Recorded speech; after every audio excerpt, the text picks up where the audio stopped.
வணக்கம், வணக்கம் பிரதீப். வணக்கம். ராஜேஷ். என்ன திருப்பதியா பழனியா? திருப்பதி தான். Very good, very good. ஆளே வித்தியாசமா ஒரு புது கெட்டப்ல வந்திருக்கீங்க. அது மாதிரி பாக்குறவங்க யாரும் நினைச்சிடாதீங்க, அதே ராஜேஷ் தான். அதே ராஜேஷ் தான். ஆமா. லாஸ்ட் போட்ட 2 வீடியோஸ்மே பாத்தீங்கன்னா நிறைய கமெண்ட்ஸ் அண்ட் சப்ஸ்கிரைபர் கவுண்ட் வியூஸும் ஜாஸ்தி ஆகிட்டு இருக்கு. மக்கள் விரும்பி பாக்குறாங்க. நம்மள முடிஞ்ச வரைக்கும் ஒவ்வொரு வீடியோஸ்லயும் புதுசா ஏதோ ஒரு இன்ஃபர்மேஷன் கொடுக்க ட்ரை பண்ணுவோம். லாஸ்ட் 2 வீடியோஸ்ல அந்த சின்ன சின்ன எடிட்ஸ் எல்லாம் நல்லாவே இருக்குன்னு சில நண்பர்கள் கூறியிருந்தாங்க. Thanks to mister Aravind who is working with us the back end. மூரடி நால்வரடியாக மாறிவிட்டது. ஆமா, அரவிந்த் வந்து எங்களோட ஜென்சி கிட் அவர் தான். அதனால புதுசா இன்ஸ்டாகிராம் பெரிய பேஜ் எல்லாம் ஸ்டார்ட் பண்ணிருக்கோம். ஸோ அதையும் வந்து இந்த லிங்க்ல போட சொல்றோம். அதையும் நீங்கள் ஆதரவு. நிறைய பேர் வீடியோ பாக்குறீங்க, ஆனா வந்து இந்த சப்ஸ்கிரிப்ஷன் கொஞ்சம் கம்மியா இருக்கிற மாதிரி இருக்கு. ஸோ கொஞ்சம் சப்ஸ்கிரிப்ஷனையும் கொஞ்சம் பண்ணி தந்தீங்கன்னா எங்களுக்கும் கொஞ்சம் ஊக்கமா இருக்கும்னு நினைக்கிறோம்.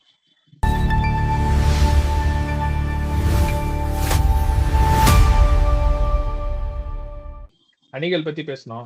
விஜயபாஸ்கர் வந்துட்டாரு பாத்தீங்களா? சம்பத், விஜயபாஸ்கர், மொத்த ஏடிஎம்கே கேம்ப் இங்கிட்டு வந்துகிட்டு இருக்கு. சனிக்கிழமை நமக்கு ஒரு கண்டென்ட் கொடுக்குறாங்க, யார் யார் இந்த வாரம் புதியதாக சேர்ந்தார்கள் சொல்லி. இந்த வார சனிக்கிழமையில நிறைய பேர் சேர்ந்திருக்காங்க. வெள்ளிக்கிழமை படம் ரிலீஸ் ஆகிற மாதிரி சனிக்கிழமை இந்த வார வெளியீடு. இந்த வாரம் ஒரு பொது தேர்தலை சந்திச்சு ஒரு புதிய ஆட்சி அமையுது. அதாவது அதே ஆட்சி கண்டினியூ ஆச்சுன்னா வந்து இல்ல, புதிய ஆட்சி ஆரம்பிச்சாலும் அதை நோக்கி அந்த தோற்ற அணியில வந்து ஜெயிச்ச அணிக்கு தாவறதுங்கிறது ஒரு இயல்பான செய்தி தான். காங்கிரஸ் கவர்மெண்ட் முடிஞ்சு பிஜேபி கவர்மெண்ட் போது நிறைய பேர் காங்கிரஸ்ல இருந்து ஸ்ட்ரைட்டா பிஜேபி போனாங்க. இது எப்பயுமே நடக்கிற ஒரு விஷயம் தான். என்ன இப்போ அரசாங்கமும் புதுசு, அந்த கட்சியும் புதுசு. பழைய கட்சிகள்ல இருந்து அதிமுக இருந்து இப்ப தாவேகாவை நோக்கி நகர்ற வேகம் கொஞ்சம் அதிகமா இருக்கு. மற்ற கட்சிக்கு நீங்க சொல்ற மாதிரி ஆளுங்கட்சியா இருந்தா நிறைய பேர் வருவாங்கன்றது ஓகே. பட் ஆனா இப்போ இந்த தாவேகா அரசுல வந்து நிறைய பேர் உள்ள வர்றது வந்து இது வரைக்கும் வந்தது வந்து ஒரு பெரிய இதாகல. ஓகே, இவரெல்லாம் வராருன்ற மாதிரி இருந்துச்சு. ஆனா ஊழல் புகாரற்ற, அதாவது ஊழலற்ற ஆட்சி தருவோம் அப்படின்னு சொல்லி இருக்கிறவங்க வந்து ஊழல பண்ண வழக்குல இருக்கிறவங்க வரப்பதான் அந்த இடத்துல பிரச்சனை வருது. நம்மளும் வாஷிங் மிஷின் வாங்கிருக்கோம் சொல்லி கேட்டுதான் தாவேக்காவும் புதிய வாஷிங் மிஷின் ஆர்டர் பண்ணிருக்கோம். அவங்க மேடம் கனிமொழி போட்டிருந்தாங்க இல்லையா வாஷிங் மிஷின். இல்ல, அது அவங்க வாஷிங் மிஷின், வைத்திலிங்க வாஷிங் மிஷின், பன்னீர் ஓபிஎஸ் வாஷிங் மிஷின்லாம் அவங்களுக்கு தெரியாது.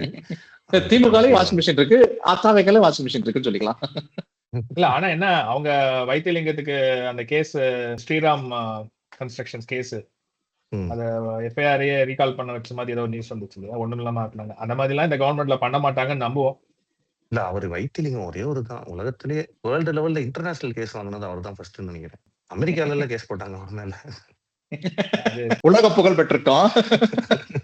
சரி, நம்ம என்னதான் ரீசன்ஸ் கொடுத்தாலும் இது ஒரு இந்த வார புதிய இணைப்புல வந்து அதிர்ச்சி யூடியூப் இணைப்பு, அதே மீன் அதிர்ச்சி யூடியூப் இணைப்பு மீன்ல புதிய இணைப்பு வந்து இவர் ஜெகத் ரட்சகனோட பையன் வந்து இங்க சேர்ந்ததுதான். திமுகவின் கஜானா என்று வர்ணிக்கப்பட்ட ஜெகத் ரட்சகனோட பையன் இப்ப இந்த வாரம் நியூ அடிஷனா போன ஜெனரேஷன் அங்க, இந்த ஜெனரேஷன் இங்க. ஜெகத் சாருமே என்ன ஏடிஎம்கே தானே, ஏடிஎம்கே வன்னியர் பேரவை. ஒரு பெரிய விஷயம். ஜெகத் ரட்சகனை பொறுத்த வரைக்கும் அவர் எந்த கட்சியும் பொதுவா ரொம்ப அப்போஸ் பண்ணி அந்த மாதிரி இதெல்லாம் வச்சுக்க மாட்டாரு. எல்லாருக்கிட்டையும் ஸ்மூத் ரிலேஷன்ஷிப் தான் வச்சிருப்பாரு எப்பயுமே. அவருடைய அரசியல் காலகட்டங்கள்ல எல்லாமே தன்னுடைய தலைவர் புகழ்ந்து பேசுவார், தன்னுடைய இது பண்ணுவாரு, அவருக்கு கொடுத்த பணியை கரெக்டா செய்வார். இத்தனை பேர் உள்ள வர்றதுக்கு காரணம் என்னன்னு நான் நினைக்கிறேன்னா, இந்த உள்ளாட்சி தேர்தல் கூடிய சீக்கிரத்துல வர இருக்கு. அதனால வந்து மேபி அந்த ஏரியாவெல்லாம் ஸ்ட்ராங் பண்ணணும்னு நினைக்கிறாங்க. ஒரு கட்சியா பார்த்தா அது சரிதான். பெரிய தலைகள் எம்பி சீட்டு டார்கெட் பண்றாங்க, எம்பி சீட்டுக்கு டார்கெட் பண்றாங்க. சின்ன சின்ன குட்டி குட்டி ஆளுங்க கூட அடுத்து வரக்கூடிய ஊராட்சி அந்த உள்ளாட்சி தேர்தல்ல ஒரு பெரிய இடத்தை பிடிக்கணும் அப்படிங்கிறதுக்காக வருவாங்களா இருக்கும். Politically right, morally it is wrong, அவ்வளவுதான். எக்ஸாக்ட்லி. அரசு வழக்கறிஞர்களுடைய பதவிக்காலம் ஜூன் 30 முடிஞ்சிருச்சு. இப்ப வரைக்கும் லாயர்ஸ் அப்பாயிண்ட் பண்ண இன்னும் பண்ணப்படல. அது பண்றதுல சில முறைகேடுகள் இருக்கிறதா ரிப்போர்ட்ஸ் வந்திருக்கு. லாயர் அட்வொகேட்ஸ் நீங்க சொல்லுங்க, என்ன நடக்குது? உண்மைதான். பொதுவா இந்த திமுக அதிமுக அப்படிங்கிற அவங்களுக்குன்னு தனி பேனல் அட்வொகேட்ஸ் இருப்பாங்க, அவங்க டீம்ல இருப்பாங்க. இவங்க ஆட்சிக்கு வந்தோம்னா அவங்கள ரெக்ரூட் பண்ணி ஒரு சுமூகமா முடிஞ்சிடும், ஒரு பெரிய சலசலப்பு எல்லாம் முடிஞ்சிடும். தாவேக்கா புதிய அரசாங்கம், அதனால புதுசா வழக்கறிஞர்கள் நியமிக்கப்படும் போது அந்தந்த சில மாவட்ட செயலாளர்கள் மேல அந்த குற்றச்சாட்டு இருக்கு. ஆனா இன்னைக்கு துறை அமைச்சரும் அது சம்பந்தமா ஏதாவது ஊழல் குற்றச்சாட்டு இருந்துச்சுன்னா நேரடியா சொல்லுங்கன்னு இருக்காங்க. ஹைகோர்ட்லயும் கேஸ் இருக்கு, பார்ப்போம். ஆனா கூடிய விரைவில் அந்த இடத்த நியமனம் பதித்து பண்ணாதான் அடுத்தடுத்து வழக்குகள் மூவ் ஆகும், கோர்ட் ப்ராசஸ் ஸ்டார்ட் ஆகும். கோயம்புத்தூர்ல ஒரு கோர்ட்ல ஜட்ஜு கவர்மெண்ட் சார்பா வக்கீல் இது ஐ மீன் ஆஜராகல அப்படின்ட்டு அதாவது கலெக்டர் ஃபைன் ஏதோ போட்டிருக்காங்க போல இருக்கு. அது என்னன்னா அந்த ப்ராசஸ் கொஞ்சம் பெருசுதான். அவங்களுக்கு மேல வேற எதுவும் குற்ற வழக்குகள் இருக்கா, அவங்க பின்னணி என்னங்கிறத கொஞ்சம் இன்வெஸ்டிகேட் பண்ணி தான் பண்ண வேண்டியிருக்கும். அதனாலதான் இன்னைக்கு அந்த நிர்மல்குமார் மினிஸ்டர் பேசும்போது என்ன சொல்லியிருக்காருன்னா, நாங்க 6 மாசத்துக்கு தற்காலிகமா நியமிக்கிறோம், அதன் பின்பு அவங்களோட பர்ஃபார்மன்ஸ் மற்றும் அவங்களுடைய குற்றப்பின்னணிகளை விசாரிச்சு அந்த பேசிக் ஒர்க் எல்லாம் முடிச்சதுக்கு அப்புறம் பர்மனன்ட் போஸ்ட் கொடுக்குறோம்னு சொல்லியிருக்காங்க. அதுதான் அது பின்னாடி இருக்கிறதுக்கான காரணம். இதே மாதிரி கொள்றதுபடி அடுத்து டாஸ்மார்க்லயும் இருக்கு. பார் கவுன்சில் இருந்து பார்க் பேர் அப்படி இல்ல, புதிய கட்சி வந்தனால அவங்க அதையும் பார் லைசன்ஸ் எல்லாம் முடிஞ்சிருச்சு. அந்த முடிஞ்சதுக்கு அப்புறம் அடுத்து புதுசா ஆளை நியமிக்கல. இதனால இந்த பாரை மூட வேண்டியிருக்கு. பாரை மூட என்னாங்கன்னா இந்த குடிக்கிற மது பிரியர்கள் சொல்லணும்ல, மது பிரியர்கள் வெளியில உட்காந்து குடிச்சிருந்தாங்க. அது law and order problem create ஆயிட்டு இருந்துச்சு. அதனால அதையும் எக்ஸ்டெண்ட் பண்ணி புதுசா ஆள் எடுக்கிற வரைக்கும் அந்த நிரப்ப வரைக்கும் பழையர்கள் தொடரலாம் அப்படின்னு சொல்லியிருக்காங்க. டாஸ்மாக் வந்து புது பொலிவோட வரப்போதானே, பெங்களூர் சிட்டி மாதிரி, பாண்டிச்சேரி மாதிரி. FL2 லைசன்ஸ் எல்லாம் கொடுத்திருக்கதா கேள்விப்படுறோம். இல்ல FL2ல ஏற்கனவே இருக்கு. FL2 லைசன்ஸ் காஸ்ட் இன்க்ரீஸ் பண்ணிட்டாங்க. ஈவன் டாஸ்மாக்லயே வந்து இப்ப இட்ஸ் வெரி ரெஸ்ட்ரிக்டட் டு அந்த ஸ்பெசிபிக் கம்பெனிஸ் மட்டும் தானே இப்ப ப்ராடக்ட்ஸ். பெங்களூர் மாதிரி எல்லா ப்ராடக்ட்ஸும் ஐ மீன் அந்த ஃபாரின் பர்ச்சேஸும் ஃபாரின் இல்ல, அது ஒரு கம்ப்ளைண்ட் இருக்கு தமிழ்நாடு கவர்மெண்ட் மேல. பொதுவாகவே ஒரு கம்ப்ளைண்ட் என்னன்னா, இவங்களுக்கு வந்து இந்த சில பிராண்ட் எல்லாம் கிடைக்காது, ஒரு சில சரக்கு மட்டும் தான் கிடைக்கும். அது கொஞ்சம் குவாலிட்டி கம்மியாவும் இருக்கு. அது மட்டும் இல்லாம அந்த குடிக்கணுங்கிற அந்த அர்ஜை கிரியேட் பண்ற மாதிரி இருக்கு. அது வந்து குடிகாரங்களுக்கு நிறைய நோய்வாய்ப்பட்டு இறப்பதற்கான வாய்ப்புகள் இருக்கு அப்படிங்கிற கம்ப்ளைண்ட் டாஸ்மாக் மேல இருக்கு. மேபி புது அரசாங்கம் அவர்களுடைய கோரிக்கையை நிறைவேற்றுக்கிறேன். குடியை கெடுக்கும், அதனால ஃபாரின் லிக்கர் கொண்டு வந்து கொஞ்சமா கெடுக்கட்டும் அப்படின்னு ட்ரை பண்றாங்க. குடலை கொஞ்சமாக கெடுக்கட்டும்னு ஒரு போட்டுப்பாங்களா, கெடுக்கிற குடியை கொஞ்சமா கெடுங்க சார் அந்த மாதிரி. டாஸ்மாக் ஊழியர்களுக்கு எல்லாம் 25% சேலரி இன்க்ரீஸ் பண்ணிட்டாங்க. இன்னைக்கு 12,000 சம்பளத்துக்கு எல்லாம் என்ன பண்ணுவாங்க, அது கொடுக்கணும் தான். சரி, பாட்டிலுக்கு 10 ரூபா வாங்க மாட்டாங்களா? அப்ப அது இல்ல, இப்ப 20 ரூபா வாங்குறாங்க. அது இல்ல, அத பத்தி பேசுனதுனால சொல்றேன். இல்ல, நிறைய பேர் சொல்றாங்க 12,000 சம்பளம் 15,000 தான் வாங்குறாங்க, எப்படி அவங்க 10 ரூபா வாங்குறதுன்னா. நாட்டுல நிறைய பேர் 5,000, 7,000, 8,000 சம்பளத்துக்கு இருக்காங்கல்ல. ஒரு மெடிக்கல்ல வேலை பார்க்குற ஒரு பொண்ணுக்கு 8,000 தான் சம்பளம் இருக்கு மாசத்துக்கு. அது காலையில இருந்து நைட்டு வரைக்கும் இருக்கு. என் சம்பளத்தை ஏத்தி கேட்கணுங்கிறது நியாயம். எனக்கு சம்பளம் கம்மியா இருக்கு, அதனால நான் பாட்டிலுக்கு 10, 20 ரூபா எக்ஸ்ட்ரா வாங்குன்றது என்ன நியாயம்? அது கேக்குறதும் என்டையர் தமிழ்நாடு ஃபுல்லா இருக்க டாஸ்மாக் கேட்கல, சில டிஸ்ட்ரிக்ட்ஸ்ல கேக்குறாங்கன்னா பின்னாடி ஏதோ ஒரு குரூப் இருக்கு. அவர்களுக்கு பணிச்சுமைங்கிறது அதிகம் தான், அவங்களுக்கு சில ப்ரெஷர் இருக்கு. அங்க பொதுவா நம்ம வெளியில ஒரு கடை போட்டு வியாபாரம் பண்றதுக்கும் டாஸ்மார்க்ல ஒர்க் பண்றதுக்கும் வித்தியாசம் அதிகம். நிறைய பிரச்சனைகளை எதிர்கொள்ளணும், சமாளிக்கணும், எல்லாம் பண்ணணும். அவங்களுக்கு அந்த வருமான உயர்வுங்கிறது மேண்டேட்டரியா தேவைப்படுற விஷயம் தான். ஆனா நான் வருமானம் இல்லாதனால நான் கொள்ளையடிப்பேன்றது 10 ரூபா வாங்குறது தப்புதான். இவ்வளவு நாள் செந்தில் பாலாஜி பேரை சொல்லி அவரை ஏமாத்திட்டு இருந்தீங்களா அப்ப அப்படின்னு கேட்க லுக் அவுட் நோட்டீஸ் இருக்காங்க. அந்த பாவப்பட்டவர் எங்க இருக்காருன்னு எல்லாரும் கண்ணுல விளக்கணும் ஊத்தி போலீஸ் டிபார்ட்மெண்ட் தேடிக்கிட்டு இருக்கு. அவர் பெரியவர் சிங்கப்பூர் போன மாதிரி இவர் எங்கிட்ட துபாய் இந்த மாதிரி போயிருப்பாரு, ஆப்பிரிக்க நாடுகள் ஏதாவது. அவருக்கு அருள் இருந்தாலும் இருப்பாருங்க, யாருக்கு தெரியும். நான் தெரிஞ்சுக்கிறதுக்காக கேக்குறேன், ஒருத்தர் தலைமறைவா இருக்கிறது வந்து சட்டம் அதுக்கு அனுமதிக்குதா? சட்டம் அனுமதிக்காது. பட் ஒரு என்ன மாரல் முன்ஜாமீன் மட்டும் போட்டிருக்காரு. மாரலி இது ரொம்ப தப்பு. ஏன்னா ஒரு பொது வாழ்க்கையில இருக்கிறோம், ஒரு மினிஸ்டரா இருந்திருக்காரு, ஒரு விசாரணைக்கு வர சொன்னா வந்துடணும், அதுதான் ஒரு முறையானது. அது மாரலி தப்பு. ஒரு தொகுதியோட எம்எல்ஏ அவர் ஏன் தலைமறைவா இருக்கணும்? என்ன பண்ணிடுவாங்க உங்களை? அதிகபட்சம் புடிச்சு என்ன உங்களை 3rd டிகிரி ட்ரீட்மெண்ட் ஏதாவது தர போறாங்களா, இல்ல ஏதாவது பண்ண போறாங்களா? நீங்க என்னைக்கும் விஐபி தான், விஐபி ட்ரீட்மெண்ட் தான் உங்களுக்கு. நீங்க எங்களையும் தாவேக்காவான்னு கூப்பிடுன்னு நிர்பந்திச்சா அனிதா ராதாகிருஷ்ணனை கூப்பிட்டு மிரட்டினீங்களே, அது மாதிரி பண்ணிட்டீங்கன்னா அவரு பயந்து போய்ந்துட்டா. இல்ல, இன்னைக்கு அழகிரியோட சன் மேல உதயதயாநிதி மேல ஒரு கேஸ் வந்தப்ப அவர் கொஞ்ச நாள் தலைமறைவா இருந்தாராம். அப்ப அறிவாலயத்துல இருந்த மீட்டிங்ல வந்து ஜே அன்பழகன் பழைய மறைந்த டி நகர் எம்எல்ஏ அவர் பயங்கர போல்டான ஆளு. அவரு கேட்டாராம், இது என்னது, இது மறைஞ்சிருக்கிறது, டிஎம்கே காரன் பிளட்லயே இது கிடையாது, வந்து எதா இருந்தாலும் ஃபேஸ் பண்ண வேண்டாமா, அப்படின்னு சொல்லிட்டு அவர் மணி அதை ரெஃபரன்ஸ் சொல்றாரு. அப்படி இருந்த கட்சி இப்ப வந்து ஓடி ஒளிற மாதிரி இருக்கு. ஏன்னா இவர் எங்கிட்டனா வேலு வந்து அங்க போயிட்டாரு. அவர் சொந்த ஹாஸ்பிட்டலே இருக்காம்ல, அதை விட்டுட்டு எதுக்கு சிங்கப்பூர் போனாரு? கரெக்ட் தானே, 2 பேரும் டிஎம்கே காரங்க இல்ல, அப்புறம் எப்படி இருக்கும்? அதான் மேபி அதுதான் கரெக்ட். ஆட்சி கலைப்பு விஷயத்துல திமுக மேல நிறைய குற்றச்சாட்டுகள்லாம் இருக்கு. ஒரு ஒரு கொஞ்சம் பின்னாடி போனோம்னா, ஜெயலலிதா அவர்களுடைய இறப்புக்கு அப்புறம் அந்த ஓபிஎஸ்ல இருந்து இந்த எடப்பாடி டிரான்ஸ்பர் ஆகிற டைம்ல அவருக்கு சிஎம் போஸ்ட் வரப்ப எல்லாரும் என்ன சொன்னாங்க, 3 மாசம் தான் இந்த கவர்மெண்ட், 6 மாசம் தான் இந்த கவர்மெண்ட் அப்படின்னாங்க. இன்ஃபேக்ட் மக்களுடைய ஆதரவே இருந்துச்சு. திமுக இந்த ஆட்சியை கலைச்சுன்னா இவங்க இப்ப வந்து சரியில்லை வரட்டும்னு. ஆனா அன்னைக்கு ஸ்டாலின் அந்த விஷயத்துல உண்மையுமே பெருந்தன்மையா நடந்துகிட்டாரு.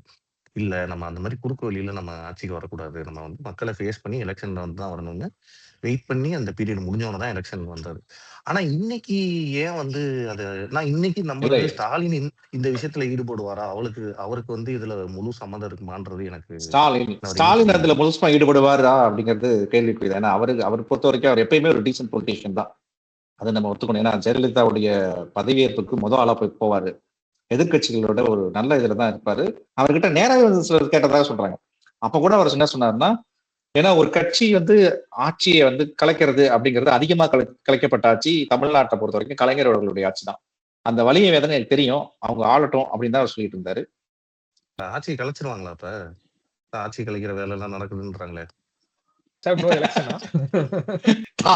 ஒரு எலெக்ஷனுக்கு ரெடி, திமுகவும் அதிமுக என்னன்னு கேளுங்க, மக்களும் ரெடியா இருப்பாங்க, ஒன்னும் பிரச்சனை இல்ல. இல்ல அதுதான் எப்படி டிஎம்கே அவர் வேற போய் பாத்துட்டு வந்தாரு, ஆட்சியை கலைச்சிருவாங்கன்னு சொன்னப்ப எனக்கு அவர் ஞாபகம் வந்துச்சு. அவர் கையில நான் எங்க கிட்ட 4 இருக்கு, என்கிட்ட வாங்க அப்படின்ற மாதிரி. அவர் இந்த மேகதாது விஷயத்த முன்னெடுத்து பேசுறாரு. அவரு ஒரு விஷயத்த கையில எடுத்துட்டாரு. அவருக்கு என்னன்னா தெரிஞ்சு போச்சு, சரி நம்ம வந்து மக்கள் வீடியோ பார்த்துட்டு இருக்கீங்களா, நம்ம வீடியோ பார்த்துதான் இல்ல. ஆனா இந்த விஷயத்த கையில எடுத்து ரொம்ப சீரியஸா கொண்டு வர்றாரு. அதுக்கு பின்னாடி ஒரு அரசியல் நோக்கம் இருந்தாலும் அவர் எடுத்துக்கிற விஷயம் நல்ல விஷயங்கிறதுனால அவருக்கு நம்ம வந்து கண்டிப்பா சப்போர்ட்.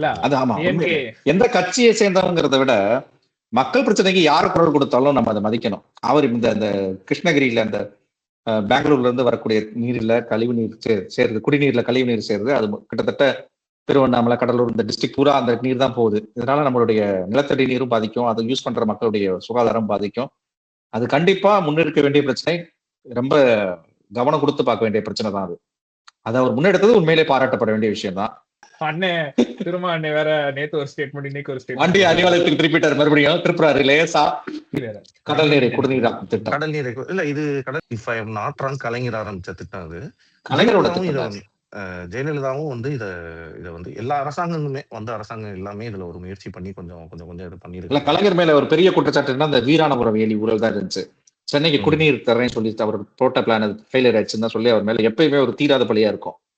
அதை போக்குற மாதிரி சென்னைக்கு ஒரு குடிநீர் மாற்று ஏற்பாடு செஞ்சு கொடுத்து சென்னை மக்கள்கிட்ட நல்ல பேர் வாங்குறது இந்த திட்டம் தான். அது கலைஞருடைய நல்ல திட்டங்கள் அது ஒண்ணு. இப்ப இது என்னைக்கு வரும்? இப்ப இது எல்லாருக்கும் இப்ப ஆல்ரெடி வர ஆரம்பிச்சிருச்சா சப்ளை? இல்ல அடுத்து கொஞ்சம் எக்ஸ்டெண்ட் பண்ணணும்னு பாக்குறேன். ஃபேஸ் 1 ஏற்கனவே இருக்குன்னு நினைக்கிறேன். ஃபேஸ் 2 தான் வந்து ஈவன் ஸ்டாலின் இதுல அந்த போன டிஎம்கே கவர்மெண்ட்ல அதுக்கு இது போட்டாங்க. சோ அதோட எப்படி சென்னையோட மக்கள் தொகையும் பெருகிட்டே இருக்கனால அதுக்காக கொஞ்சம் எக்ஸ்டெண்ட் பண்ணி தான் பண்றாங்க.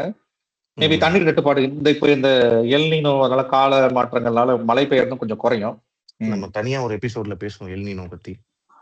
ஹிட்டாச்சியோட ஒரு எம்ஓயு ஒன்று சைன் ஆயிருக்குது. ஆக்சுவலா வந்து 1000 crore வந்து ஒரு எம்ஓயு ஒன்று இப்போ செங்கல்பட்டு போரூர்ல வந்து சைன் ஆயிருக்கு. ஆனா but if I am not wrong கொஞ்ச நாள் முன்னாடி அக்டோபர்ல ஆச்சு. அது வந்து 2000 crores 2000 3000 crores நினைக்கிறேன். அது ஆல்மோஸ்ட் இதுதான். மேபி அதே இதை திரும்ப இது பண்றாங்களான்னு தெரியல.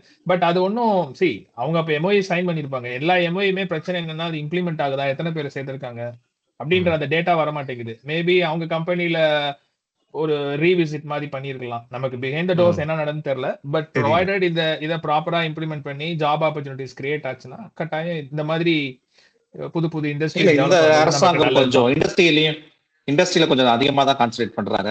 அடுத்து இந்த திருப்பூர் பின்னலோட இந்த ஏற்றுமதி உற்பத்தியை வந்து பன்மடங்கு அதிகரிக்கணும் அப்படிங்கிற டாக்கும் போயிட்டு இருக்கு. மேபி அது வந்துச்சுன்னா நம்மளுடைய அந்த கொங்கு மண்டலத்தோட பெல்ட்டோட இன்கம் இன்னும் இன்க்ரீஸ் ஆகும்னு நினைக்கிறோம். எனிவே தமிழ்நாட்டுக்கு நல்லது தானே. ஒரு கேங்ல ஒரு 10 பேர் கேங்கா இருந்தோம்னா, அதுல ஒரு சின்ன சண்டை நடக்குதுன்னா, திடீர்னு அந்த குரூப்ல ஒரு 2 பேர் போய் பிரச்சனைய பெருசாக்கிருவாய்ங்க முன்ன போய். அந்த மாரி வேலைய வந்து ஒருத்தர் பார்த்துட்டு இருக்காரு. ஒருத்தர் இல்ல, ஒருத்தர் 2 பேரு. யார அத வச்சு நான் சொல்றேன்னு சொல்றீங்களா? புரியல. அத வச்சு நான் சொல்றீங்களா? அத வச்சுனா அப்படியே அவரு கீர்த்தனா அந்த மினிஸ்டர் அத வச்சு அந்த திமுக இப்ப லேட்டஸ்ட் திமுகல இருந்தார்ல, உதயநிதி எல்லாம் டெப்டி சிஎம் அந்த திமுகல இருந்தார்ல. அதனால அந்த பிளட் நிறையவே இருக்கு. கொஞ்சம் ஆர்வ கலர் அதிகமா இருக்கு. தேவையில்லாம சில வார்த்தைகள் அது விட்டுறாரு. தேவையில்லாத அது அந்த மீட்டிங்க்கு அப்படி பேசணும் அவசியமே இல்ல. எதுக்கு அவ்வளோ ம். ஒரு என்னடா சினிமா கணக்கத்திக்கணும் மூவி தான் ஆச்சு. பேசுறாரு. ஆமா, நமக்கே கொஞ்சம் பயமா தான் இருந்துச்சு. என்னடா இது கணக்கெடுத்துக்கணும்டா. அது என்னன்னா விஜய் அரசியல் சினிமா விட்டு அரசியலுக்கு வந்தாலும் அத வச்சு என்ன விடமாட்டாப்ல. அங்க புடிச்சிட்டு இருக்காப்ல. அதானே. அதெல்லாம் அவரே உண்மையா கண்டிக்கத்தக்கதுதான். அவரே பஞ்ச் டைலாக்ஸா பேசுறத நிப்பாட்டிட்டாரு. நீங்க ஏன் சார் பேசுறீங்கன்ற மாரி. அவருக்கு அவரு விஜயோட டைலாக் தான் போட்டு காட்டணும். கடுப்பேத்துறவட்ட கம்முன்னு உசுப்பேத்துறவட்ட உம்முன்னு இருட்டு வாங்க. அவரே இல்ல உண்மை அதுதான். என்ன நம்மளுடைய இது என்னன்னா, திமுக என்னைக்குமே ஒரு ஆக்கப்பூர்வமான எதிர்க்கட்சியா நல்லாவே செயல்பட்டு இருப்பாங்க. அத இந்த தடவ அவங்க கன்டின்யூ பண்ணணும்ன்றதுதான் நம்மளுடைய ஆசை. இல்ல ஆக்கப்பூர்வமா தானே பண்றாங்க. எல்லா மேரேஜஸ்லயும் போய் பேசிட்டு தானே இருக்காங்க. கல்யாண வீட்டுல போய் அழகாதீங்க. வேற வீட்டுல மீட்டிங் போட்டு அழகு சொல்லுங்க. நான் முடிக்கிறதுக்கு முன்னாடி டைம் ஆயிடுச்சு இன்னைக்கு. கரூருக்கு சிஎம் போறாரு 10th. மேபி நெக்ஸ்ட் வீக் நம்ம கனெக்ட் பண்றப்ப இன்னும் நிறைய நியூஸ் இருக்குன்னு நம்புவோம். கண்டென்ட் கிடைக்கும் நம்புவோம். நமக்கு சப்போர்ட் கொடுத்துட்டு இருக்க எல்லா நேயர்கள், நம்ம ஃப்ரெண்ட்ஸ் எல்லாருக்கும் தொடர்ந்து ஆதரவு கொடுங்க. புதுசா வீடியோ பாக்குறவங்களும் சப்ஸ்கிரைப் பண்ணுங்க மறக்காம. டைம் கொடுத்ததுக்கு ரொம்ப நன்றி. நன்றி. நன்றி. நன்றி, வணக்கம்.